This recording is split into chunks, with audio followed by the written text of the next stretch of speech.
반갑습니다. 책과 함께 편안한 시간을 드리는 JH 보이스입니다. 오늘 읽어드릴 책은 세계사를 바꾼 13가지 식물, 그 마지막으로 감자 이야기를 들려드리도록 하겠습니다.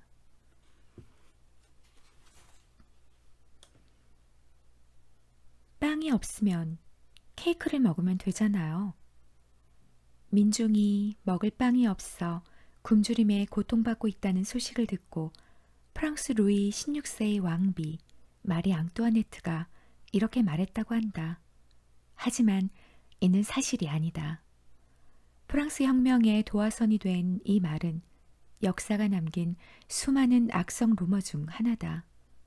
이 말은 어떻게 만들어지고 퍼져나갔을까? 장자크 루소의 고백록에 나오는 이야기 일부인데 사실 앙투아네트가 태어나기도 전에 나온 말이었다. 그러나 이미 흥분할 대로 흥분한 군중에게 사실 여부는 중요하지 않았고 불쌍한 왕비는 군중이 뿜어내는 엄청난 분노의 표적이 되었다. 혁명 재판에 회부된 그녀는 온갖 혐의를 뒤집어 썼지만 40명의 증언에도 불구하고 모든 혐의가 무죄로 밝혀졌다. 마리 앙뚜아네트 왕비를 처벌할 근거가 없었으나 민중의 분노는 가라앉지 않았다. 급기야 성난 민중은 마리 앙뚜아네트를 끔찍한 사형기구 기요틴으로 공개 처형했다. 시민이 굶주리지 않도록 감자빵을 장려하고 제빵 학교까지 후원한 앙뚜아네트의 입장에서는 참으로 억울하기 짝이 없는 일이었다. 베르사유의 장미는 프랑스 혁명을 그린 만화다. 이 만화는 마리 앙뚜아네트 왕비를 궁전에 핀 고고한 장미 한 송이에 비유한다. 왕비가 특별히 사랑한 꽃은 만화 제목에 들어있는 장미가 아니었다. 흥미롭게도 그녀가 사랑한 꽃은 감자꽃이었다. 고귀한 왕비 신분인 마리 앙뚜아네트는 왜 장미나 백합 같은 화려한 꽃이 아닌 감자꽃을 사랑했을까? 궁금함을 자극하는 대목이 아닐 수 없다. 여기에는 감자와 관련된 그럴 만한 속사정이 있다고 한다. 땅속 덩이뿌리 감자를 처음 보고 충격에 휩싸인 유럽인. 남미 안데스 산맥 주변이 원산지인 감자가 유럽에 처음 전해진 것은 콜럼버스가 아메리카 대륙을 탐험한 이후였다. 그렇기는 해도 유럽의 감자를 처음 소개한 이가 콜럼버스는 아니었다. 사실 그는 남아메리카 대륙의 여러 곳을 탐험했으나 산지에서 재배한 감자를 직접 접한 것은 없는 것으로 보인다. 아무튼 콜럼버스의 아메리카 대륙 발견 이후 유럽인들이 속속 남미로 찾아들었고 그들에 의해 자연스럽게 감자가 발견되고 유럽에 전파되었을 것으로 추정된다. 16세기 초중반의 일이었다. 오늘날 유럽 요리에는 감자가 빠지지 않는다. 16세기 유럽인들에게 감자는 커다란 축복이자 구세주와도 같은 작물이었다. 왜냐하면 토지가 척박해 보리 외에는 농사짓기 어려웠던 땅에서도 감자는 잘 자라주었기 때문이다. 그러다 보니 감자는 전 유럽으로 급속히 전파되어 대표 작물로 자리 잡았다. 지금도 이 작물은 독일 요리를 대표하는 음식 재료로 유럽인의 식탁에서 빼놓을 수 없는 존재로 인정받는다. 사실 감자가 남미에서 유럽으로 전해지는 과정에 이런저런 우여곡절이 없었던 것은 아니다. 처음에 유럽인들은 생전 듣도 보도 못한 아메리카 대륙에서 온 이상한 작물을 선뜻 받아들이려 하지 않았다. 그도 그럴 것이 그때까지 유럽인들은 땅속에서 열매를 맺는 채소로 무나 순무 같은 뿌리 채소는 키워봤지만 감자 같은 덩이뿌리 식물은 키워보기는커녕 단 한 번도 본 적이 없었기 때문이다. 감자의 원산지인 안데스 산맥 주변 지역은 해발 고도가 높고 기후가 서늘한 편이며 건기와 오기가 뚜렷이 구분된다. 감자의 사촌 작물이자 또 다른 덩이뿌리 식물인 고구마도 아메리카 대륙이 원산지인데 아열대성 기후인 중앙아메리카에서 처음 재배되기 시작했다. 흥미롭게도 땅속에서 열매를 맺는 뿌리 채소는 열대나 아열대 기후의 중남미나 동남아시아가 원산지인 경우가 적지 않다. 예를 들어 구약나물의 땅속 줄기로 만드는 곤약은 동남아시아가 원산지고 산마와 장마 등 각종 마는 중국 남부가 원산지다. 밀크티 등에 넣어 쫀득쫀득 씹는 맛을 즐기는 타피오카의 원료 카사바도 아열대성 기후인 중남미가 원산지다. 유럽의 농경지대는 지중해성 기후로 겨울에 상대적으로 많은 비가 내리고 여름에는 건조한 편이다. 이곳에서 식물은 주로 비가 내리는 겨울 동안 생장한다. 지중해 연안 지역의 주요 작물인 밀도 가을에 씨를 뿌리는 겨울 작물이다. 사정이 이렇다 보니 유럽인들은 무나 순무처럼 줄기를 뻗지 않고 지면 근처에서 잎을 펼쳐 광합성을 하고 땅속에 저장 물질을 축적하는 뿌리 채소를 주로 재배했다. 그러므로 그들은 감자처럼 땅속 덩이뿌리를 먹을거리로 활용하는 작물을 그때까지 본 적이 없었다. 종교 재판정에서 유죄 판결을 받고 화형에 처해진 불운한 감자 이야기. 감자의 존재를 몰랐던 유럽인 중에는 처음에 실수로 덩이줄기가 아닌 감자 싹과 초록색으로 변한 부분을 먹는 사람들도 많았다고 한다. 그들로서는 난생 처음 접한 작물이었기에 충분히 있을 법한 실수지만 감자의 경우에는 자칫 치명적인 사고로 이어진다. 감자 싹과 초록색으로 변한 부분에 독성분이 있기 때문이다. 우리가 흔히 구워 먹고 쪄먹는 노란색 부분에는 독이 없지만 감자 싹이나 초록색으로 변한 부분에는 솔라닌이라는 독성분이 들어있다. 솔라닌은 현기증이 나게 하고 구토를 유발하는 등 중독 증상을 일으킨다. 놀랍게도 치사량은 겨우 400mg에 지나지 않는다.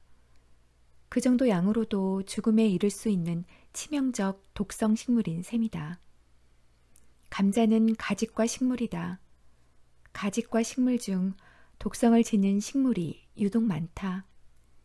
마녀가 사용한 풀로 악명 높은 유독성 식물 사리풀과 벨라돈나, 만드라고라는 모두 가직과 식물에 속한다. 이름만 들어도 범상치 않은 미치광이 풀도 마찬가지다. 이 밖에도 흰독 말풀과 꽈리에도 독성이 있는데 이 식물들 역시 가직과 식물이다. 감자는 잎에도 독이 들어있다. 16세기 유럽에 감자가 전파된 후 이 작물을 먹고 중독되는 사건이 꼬리에 꼬리를 물고 일어나자 감자는 독성 식물이라는 이미지가 강해졌다. 여기에 더해 울퉁불퉁한 겉모양 탓에 감자를 먹으면 한센병에 걸린다는 황당한 미신이 퍼지기도 했다. 엎친 데 덮친 격으로 감자는 성서의 기록에 나오지 않는 식물이었다. 성서에서 하느님은 씨앗으로 번성하는 식물을 창조했다고 하는데 감자는 씨앗이 아닌 덩이줄기로 번식한다.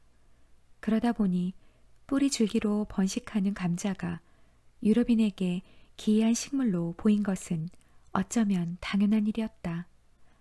서양인들은 흔히 성서가 언급하지 않은 식물을 사악한 존재로 여기고 피했다. 그런 이유로 감자는 결국 한동안 악마의 식물이라는 꼬리표를 달고 살아야 했다. 한때 중세 유럽에서는 만우 재판 등 종교 재판이 성행했다.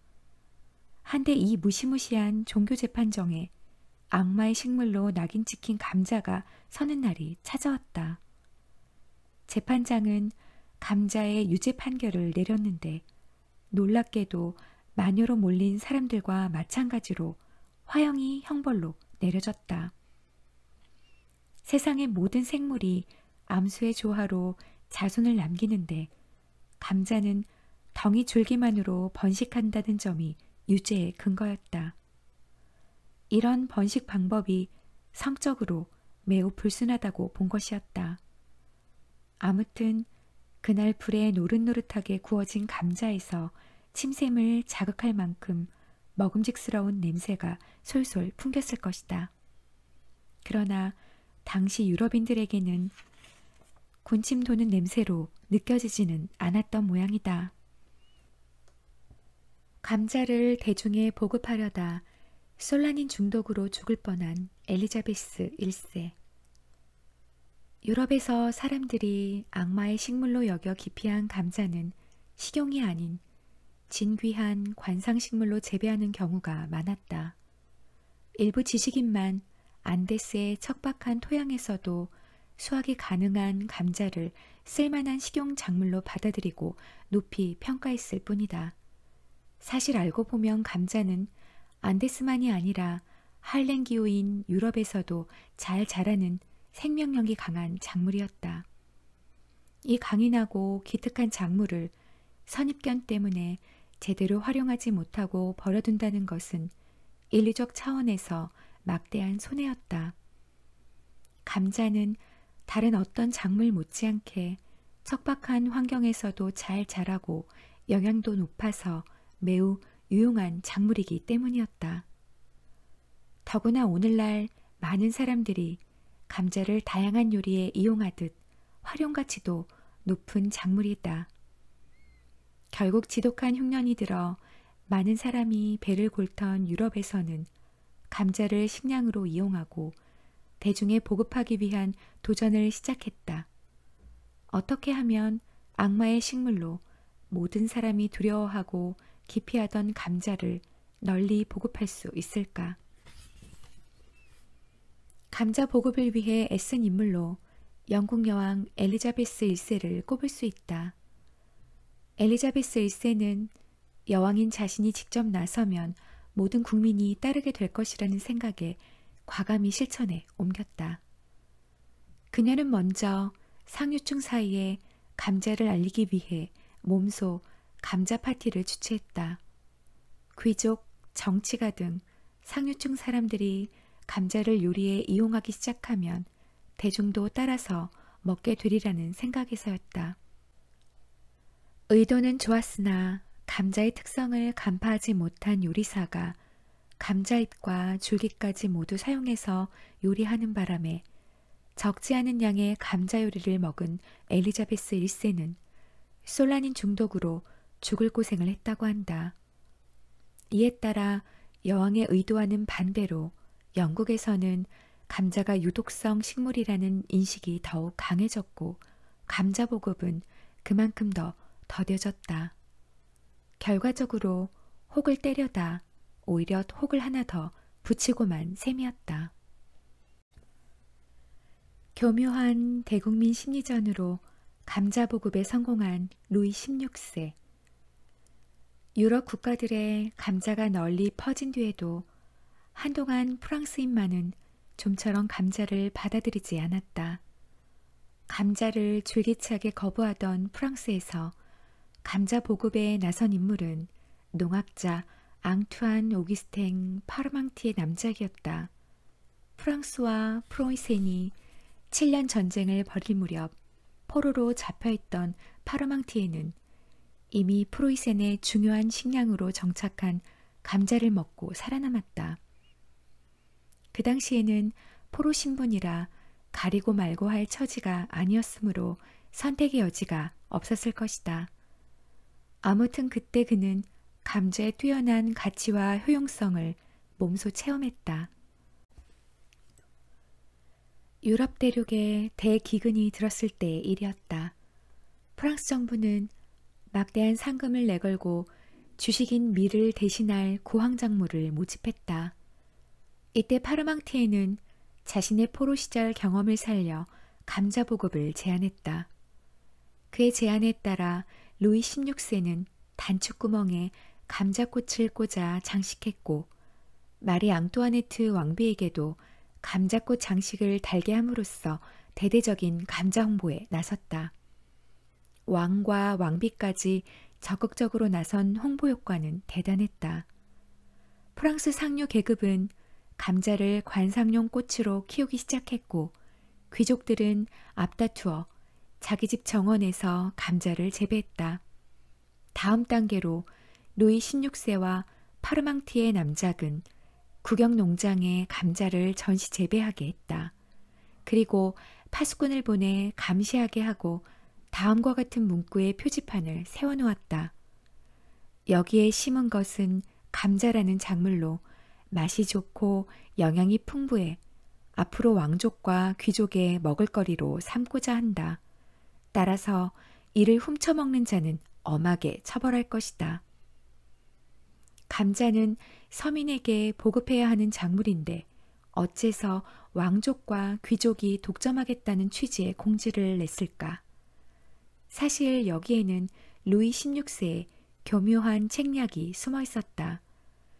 국영 농장은 낮에는 엄중하게 경비를 서지만 밤이 되면 경비가 느슨해진다. 그러다 보니 호기심을 누르지 못한 사람들이 야음을 틈타 감자밭에 침입해 감자를 서리해 갔다. 그렇게 감자는 서서히 서민들 사이로 널리 퍼져나갔다. 루이 16세는 앙투아네트 왕비의 치마폭에 쌓여 사치와 향락을 일삼고 국정을 소홀히 했다고 알려져 있다. 그러나 최근 연구에 따르면 그러한 악평은 대부분 중상모략에 지나지 않는다고 한다. 오히려 감자 보급 일화를 통해서도 알 수 있듯이 루이 16세는 신무 원료의 책략을 구상하고 실행에 옮길 수 있을 정도로 영리한 군주가 아니었나 싶다.